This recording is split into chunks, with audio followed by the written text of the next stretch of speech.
എന്റെ വെക്കേഷൻ കഴിയാറായി. ഞാൻ പോകും. പിന്നെ വിവാഹപ്പന്തലിൽ വെച്ച് നമ്മൾ കാണും.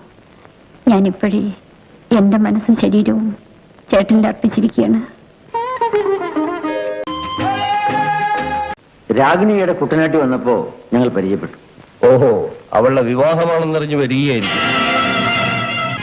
നിങ്ങളുടെ സഹോദരനെ വഞ്ചിക്കുകയായിരുന്നു. അവൾ എവിടെ ഇങ്ങോട്ട് വിളിക്കൂ? വിളിക്കാം. നിങ്ങൾ പറഞ്ഞതിന്റെ അർത്ഥം? ഞങ്ങൾ തമ്മിൽ പരീക്ഷ കഴിഞ്ഞാൽ ഉടൻ ഞങ്ങളുടെ വിവാഹം നടത്താമെന്ന് പറഞ്ഞുറപ്പിച്ചിട്ടാണ് അവൾ ഇങ്ങോട്ട് പോകുന്നത്. ഓഹോ, എടി, നിനക്ക് ഇയാളെ പരിചയമുണ്ടോ? ഉണ്ട് ചേട്ടാ.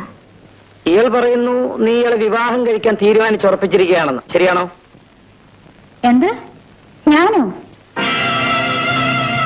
ഇയാളെ വിവാഹം കഴിക്കാമെന്നോ? രാഗിണി, ഞാൻ ചോദിക്കട്ടെ, അപ്പോ ഇയാള് പറയുന്നത് സത്യമല്ല?